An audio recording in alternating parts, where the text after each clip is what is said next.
Good morning students, कैसे हैं आप सभी। आई होप सभी अच्छे होंगे। चलिए,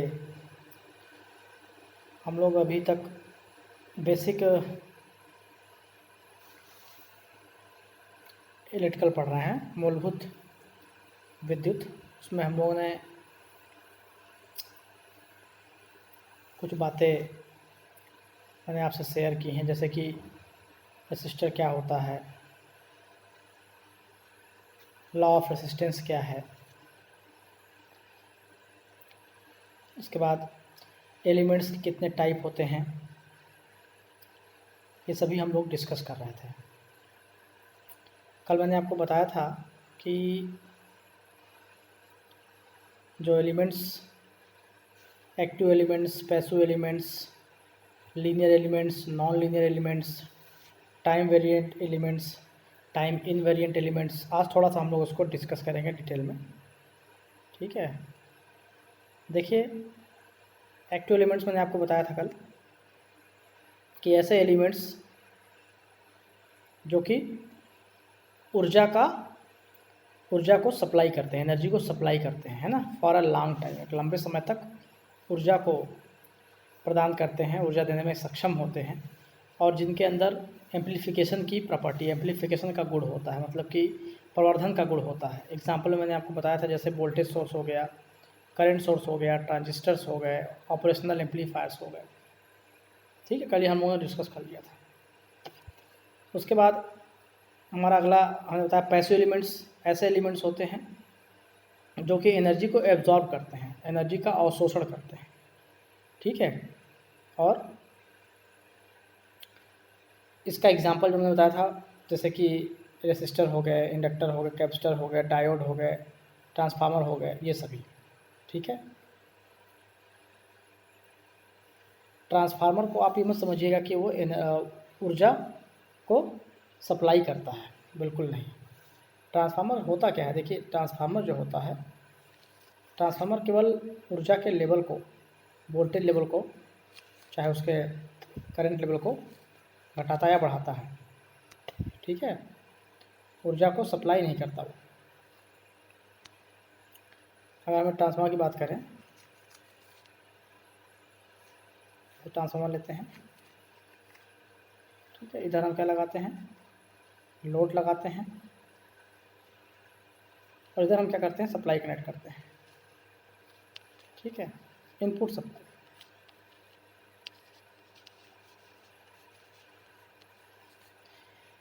ये हमारा होता है आउटपुट। तो ट्रांसफार्मर करता क्या है, according to number of turns. ठीक है, अगर मान लीजिए इसको हम बोल रहे हैं N1 और इसको हम बोल रहे हैं N2। ठीक है, इसे मान लीजिए हम बोल रहे हैं प्राइमरी और इसे क्या बोल रहे हैं, सेकेंडरी। प्राइमरी वाइंडिंग कौन सी होती है, हमेशा प्राइमरी वाइंडिंग जो होती है जिसमें हम इनपुट सप्लाई देते हैं, जिसमें हम सप्लाई से जिसको हम जोड़ते हैं। और सेकेंडरी क्या होता है, जिससे हम लोड को जोड़ते हैं, है ना। प्राइमरी और सेकेंडरी कोई ट्रांसफार्मर में फिक्स वाइंडिंग नहीं होती है कि इसे हमने प्राइमरी बोल दिया तो ये प्राइमरी ही रहेगा। ठीक है, इसे हमने सेकेंडरी बोल दिया तो ये सेकेंडरी ही रहेगा। ठीक, ऐसा कुछ नहीं होता। जिधर हम सप्लाई लगाएंगे वो हमारा क्या होगा, प्राइमरी होगा, और जिधर हम लोड लगाएंगे वो क्या होगा, हमारा सेकेंडरी होगा। ठीक है, तो अब मान लीजिए नंबर ऑफ टर्न्स की हमने बात की। जब हम ट्रांसफार्मर पढ़ेंगे तो हम देखेंगे कि ट्रांसफॉर्मेशन रेशियो होता है। ट्रांसफॉर्मेशन रेशियो होता है, क्या होता है ट्रांसफॉर्मेशन रेशियो, ट्रांसफॉर्मेशन रेशियो होता है आपका V1/V2 बराबर N1/N2 बराबर I2/I1। ये होता है ट्रांसफॉर्मेशन रेशियो। तो अगर नंबर ऑफ टर्न्स ज़्यादा हैं तो वोल्टेज ज़्यादा होगा। ठीक है, और अगर वोल्टेज ज़्यादा होगा, देखिए करंट यहाँ पे I2 आ गया ना, उल्टा हो गया, I1 नहीं है, I2 है, तो करंट कम होगा। ठीक है, यही ट्रांसफॉर्मेशन रेशियो जाना जाता है। तो जहाँ पर नंबर ऑफ टर्न्स ज़्यादा हैं वहाँ पर वोल्टेज ज़्यादा होगा, जहाँ पर नंबर ऑफ टर्न्स कम वहाँ वोल्टेज कम होगा। तो इसी आधार पर जो है वहाँ जो ट्रांसफार्मर होता है वो कार्य करता है। मान लीजिए हमने, ये हमारा प्राइमरी वाइंडिंग था और इसे हमने बोला सेकेंडरी वाइंडिंग। ठीक है, यहाँ पर हमने सप्लाई कनेक्ट किया, मान लीजिए 11 के, यहाँ से हमें क्या मिला 440 वोल्ट आउटपुट मिल रहा है। क्यों?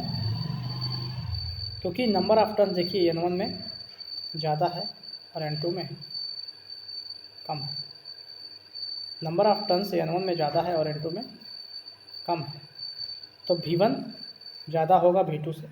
ठीक है, अगर हम इसको बोल दें V1 और इसको हम क्या बोल दें V2 लोड साइड पे, तो V2 हमारा कम है ना, हमारा वोल्टेज कम हो गया। देखिए 11 kV से कितना हो गया, 11 kV से हमारा कितना हो गया 440 वोल्ट मात्र। तो ट्रांसफार्मर क्या कर रहा है, एक वोल्टेज लेवल से दूसरे वोल्टेज लेवल में एनर्जी को ट्रांसफॉर्म कर रहा है बस। ठीक है, वो ऊर्जा का सोर्स नहीं है, मतलब ऊर्जा सप्लाई नहीं कर रहा है। ठीक है, तो इस प्रकार से हम डिसाइड करते हैं। अब देखिए मैंने बोला था कि जो आपका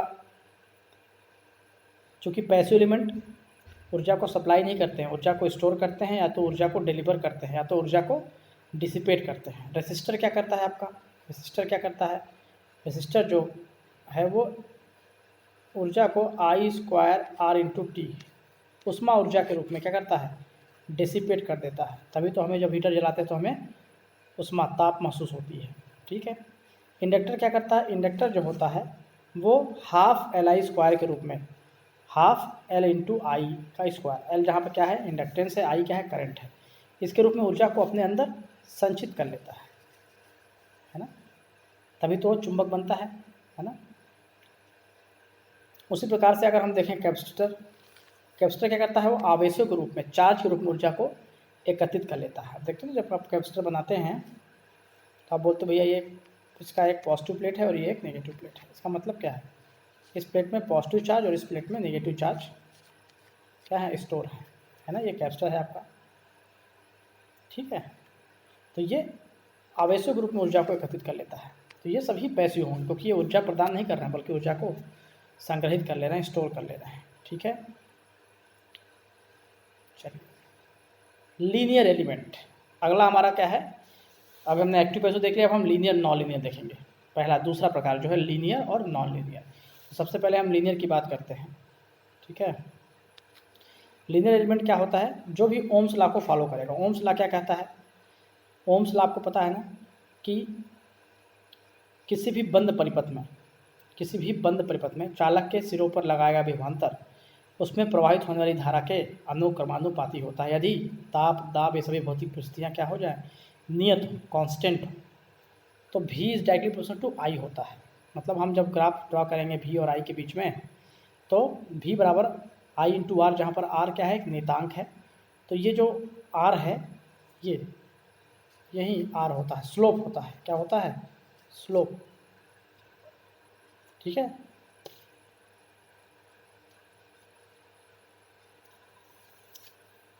तो जो भी ओम के नियम को फॉलो करेगा वो हमारा क्या होगा, लीनियर एलिमेंट होगा।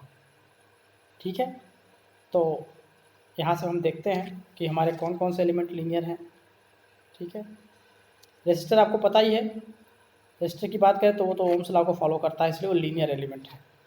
इंडक्टर में देखिए, इंडक्टर में क्या होता है, मैंने आपको बताया है कि जब इंडक्टर में विद्युत धारा प्रवाहित होती है, ठीक है, तो वो क्या होती है, फ्लक्स के रूप में, उसमें फ्लक्स के रूप में मतलब मैग्नेटिक फील्ड के रूप में, अभी हमने बताया था आपको ½ Li² के रूप में एकत्रित हो जाती है। तो जो हमारा इंडक्टेंस होता है उसको हम लिखते हैं L बराबर N × φ/I। इंडक्टेंस क्या होता है, अगर हम 1 एम्पियर धारा प्रवाहित कर रहे हैं और हमारा फ्लक्स कितना है, 1 वेबर उससे लिंक हो रहा है, तो हमारा इंडक्टेंस क्या होगा, 1 हेनरी होगा। इंडक्टेंस का मात्रक क्या होता है, इंडक्टेंस का मात्रक होता है हेनरी। ठीक है भाई, इसे हम H से दर्शाते हैं। ठीक है, तो ये हमारा इंडक्टेंस का फार्मूला होता है। N5 को हम जनरली क्या लिख देते हैं, साई से लिखते हैं, Sai, total flux linkage. N5 मतलब यदि N नंबर ऑफ टर्न्स हैं, भाई अगर एक टर्न है तो आपका 1 वेबर हुआ, और अगर N नंबर ऑफ टर्न्स है तो N × 5 वेबर आपका फ्लक्स लिंक होगा। तो इसे हम साई बोल देते हैं, N5 को साई। तो फाइनली L बराबर क्या हो गया, साई/I, जहाँ साई क्या है, N × 5 है। ठीक है, ये क्लियर है। चलिए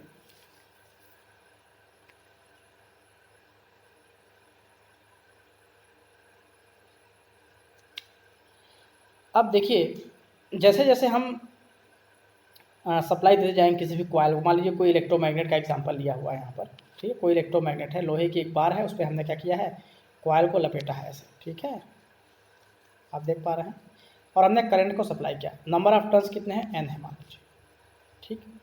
तो क्या होगा कि हम जब सप्लाई करेंगे, जब हम विद्युत धारा सप्लाई करेंगे उसमें, जब हम वोल्टेज सोर्स इसको जोड़ेंगे तो क्या होगा, ये आप देखिए फाई और फ्लक्स और आई में, देखिए यहाँ पर ग्राफ अगर हम ड्रा करें, फाई और आई में ड्रा करें अगर हम फ्लक्स और करंट में अगर हम यहाँ पर देखें, तो जैसे जैसे हम करंट सप्लाई करते जाएंगे वैसे वैसे उसमें फ्लक्स स्टोर होता जाएगा, ठीक है, ठीक। तो यानी कि जितना हम विद्युत धारा प्रवाहित कर रहे हैं उतना ही फ्लक्स हमारा बनता जा रहा है, यानी कि शुरुआत में तो phi is directly proportional to I, ठीक है भाई।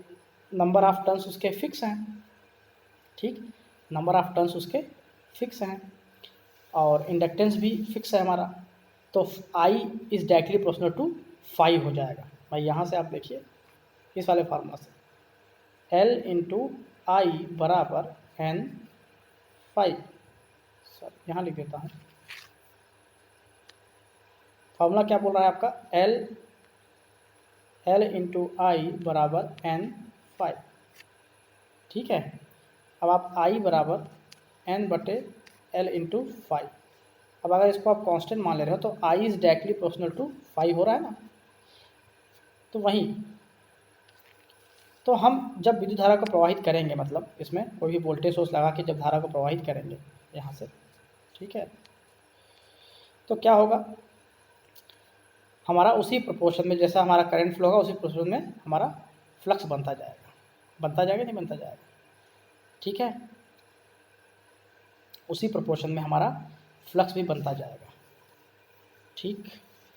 लेकिन एक समय आएगा जब ये कम्प्लीटली रूप से मैग्नेटाइज हो जाएगा, ठीक है, ये इलेक्ट्रोमैग्नेट कम्प्लीट रूप से मैग्नेटाइज हो जाएगा, उसके बाद वो जो है क्या होगा, फिर जब उसका जो हमारा जो मैग्नेट है, मतलब हमारा जो इलेक्ट्रोमैग्नेट है वो क्या हो जाएगा, सैचुरेट हो जाएगा। सैचुरेट मतलब अब उसके बाद उसमें मैग्नेटिज्म का गुण नहीं आएगा। भाई कोई भी चीज़ है, मान लीजिए एक बाल्टी है, बाल्टी में पानी भर गया, तो भरने के बाद क्या होगा, आप ऊपर डालोगे तो कोई मतलब नहीं, बाल्टी भर गई तो भर गई, उसके फिर से हम नहीं भर सकते हैं, ठीक है। उसी प्रकार से हमारा जो ये इलेक्ट्रोमैग्नेट है अगर कम्प्लीटली मैग्नेटाइज हो गया तो उसका क्या है, उसमें सैचुरेशन आ जाएगा, सैचुरेट हो जाएगा, ठीक है, संतृप्त हो जाएगा। तो उसके बाद वो क्या हो जाएगा, कांस्टेंट हो जाएगा, ठीक है। उसके बाद क्या हो जाएगा, कांस्टेंट होता जाएगा, मतलब जैसे जैसे हम आई बढ़ाएंगे तो फाई नहीं बढ़ेगा क्योंकि कम्प्लीटली मैग्नेटाइज हो गया है, ठीक है। तो हम क्या कहेंगे भाई, टिल सैचुरेशन तो phi is directly proportional to, sorry I is directly proportional to phi. तो टिल सैचुरेशन, जब तक वो सैचुरेट जब तक वो सैचुरेट हो रहा है, मतलब जब सैचुरेट हो जा रहा है तब तक, और आफ्टर सैचुरेशन क्या होगा, वो लीनियर नहीं होगा। तो टिल सैचुरेशन हमारा जो इंडक्टर है वो क्या होता है, एक लीनियर एलिमेंट होता है, लेकिन सैचुरेशन संतृप्त अवस्था के पश्चात चूँकि वो क्या हो जाता है, कांस्टेंट हो जाता है, ठीक है, ओम के नियम को फॉलो नहीं करता है, तो वो क्या हो जाता है, फिर हमारा आफ्टर सैचुरेशन कोई पूछेगा तो हम बताएंगे कि वो एक लीनियर एलिमेंट नहीं है, ठीक है। चलिए कैपेसिटर में देखिए क्या होता है। कैपेसिटर में हमने अभी आपको बताया था कि एक हमारा दो प्लेट होता है, एक में पॉजिटिव चार्ज और एक में नेगेटिव चार्ज, यहाँ पे हमने अगर सप्लाई दिया, ठीक है, और जो हमारा इलेक्ट्रिक फील्ड का डायरेक्शन होगा वो पॉजिटिव से नेगेटिव की तरफ होगा हमेशा, है ना, पॉजिटिव से नेगेटिव की तरफ, ठीक है।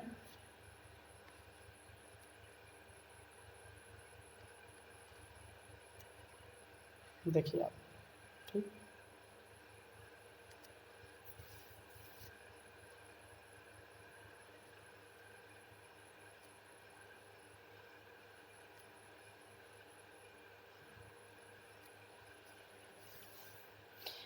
अब हम अगर जैसे इसमें हम वोल्टेज हम क्या करेंगे, कैपेसिटर को हम क्या करना है, जैसे वोल्टेज लगाएंगे वो चार्ज होना चालू हो जाएगा। मान लीजिए कैपेसिटर शुरू में चार्ज नहीं है, तो हम जानते हैं Q बराबर क्या होता है, C इंटू भी होता है ना, Q बराबर C इंटू भी। अगर हम कैपेसिटेंस को कांस्टेंट ले रहे हैं तो हमारा Q is directly proportional to V। जैसे जैसे वोल्टेज बढ़ेगा, ठीक है,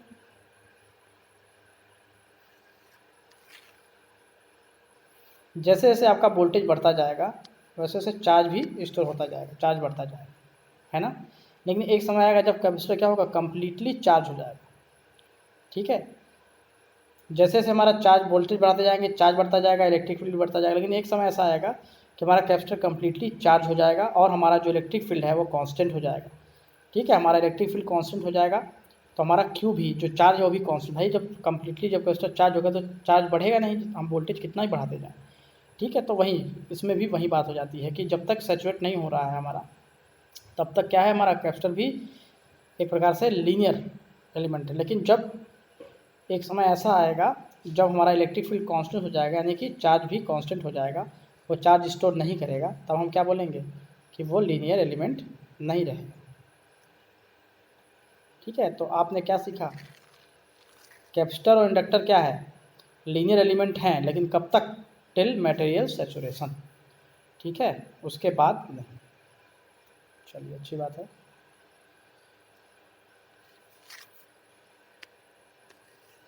आगे हम देख रहे हैं नॉन लीनियर एलिमेंट्स क्या होते हैं। अगला जो हमारा टाइप उसी में लीनियर हो गया, नॉन लीनियर, जो ओम के नियम को फॉलो नहीं करते। ओम के नियम को फॉलो कौन नहीं करता, ओम के नियम को फॉलो कौन नहीं करता। हमने देखा कि भाई हमारा आर करता है, एल करता है, सी करता है, लेकिन एल और सी कब तक करता है, सिर्फ सैचुरेशन होने तक, टिल सैचुरेशन, ठीक है, ठीक। लेकिन नॉन लीनियर एलिमेंट्स ऐसे एलिमेंट्स होते हैं जो कि ओम के नियम को फॉलो नहीं करते हैं, जैसे कि डायोड हो गया, ट्रांजिस्टर हो गया, ठीक है, ये सभी ओम के नियम को फॉलो नहीं करते हैं, ठीक है। क्योंकि डायोड का ग्राफ अब जब आप देखोगे, जब मैं आपको डायोड पढ़ाऊंगा इलेक्ट्रॉनिक्स में, तो कुछ इस प्रकार से V और I के बीच का संबंध होगा, ये देखिए,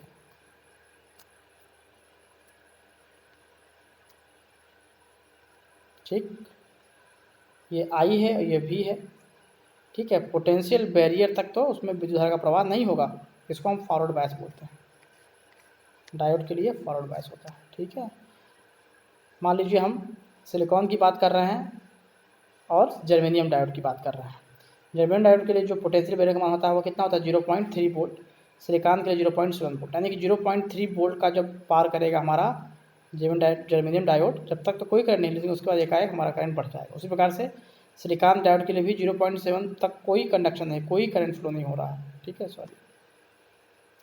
और जैसे ही हमारा 0.7 को पोटेंशियल बैरियर को क्रॉस किया तो हमारा क्या हो जाएगा, एकाएक करंट फ्लो होना चालू हो जाएगा।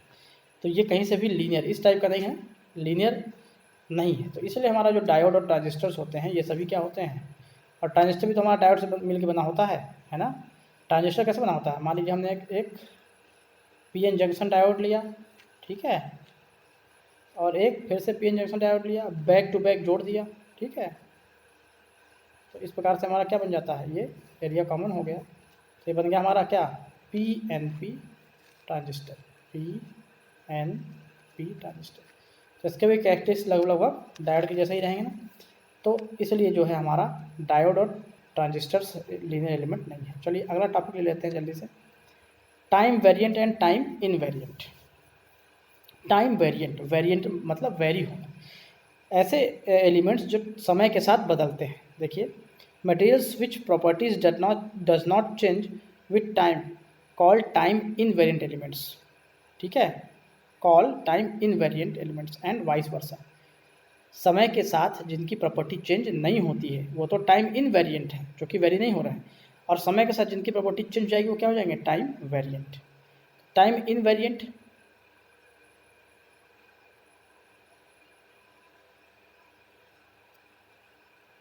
देखिए बताया, टाइम वेरिएंट जैसे समय के साथ, जैसे हम यहाँ पर टाइम वेरिएंट की अगर बात करेंगे तो इस टाइप का ग्राफ आएगा, समय बढ़ा, आउटपुट का मान बढ़ा, फिर ये टाइम बढ़ा, फिर बढ़ा गया, है ना। इस ग्राफ में अगर आप देखोगे और ये जो ग्राफ आपको बन रहा है, ये जैसे ही ये बढ़ा, समय बढ़ा, तो आपका ये मान बढ़ गया, और बढ़ा तो और बढ़ गया, ठीक है। इस ग्राफ को आप देखिए, ठीक है, इस पर ये बिंदु इसके रेस्पेक्ट में, ठीक है। टाइम इनवेरिएंट प्रॉपर्टी क्या होगी, देखिए, टाइम कितना भी बढ़ता जाए, ठीक है, लेकिन ये वैल्यू अगर मान लीजिए 5 है तो हमेशा 5 ही रहेगा, ठीक है। जैसे यहाँ पे देखिए, अगर ये 0 है, ये 1 है, ये 2 है, यहाँ भी समय 1 है, 2 है, तो 1 पर 1 है, 2 बढ़ा तो 2 बढ़ गया। यहाँ पर 1 हो चाहे 2 हो चाहे 3 हो, सब में मान क्या आएगा, इस ग्राफ के लिए 5 ही आएगा। तो इसको हम क्या बोलेंगे, टाइम इनवेरिएंट, ठीक है।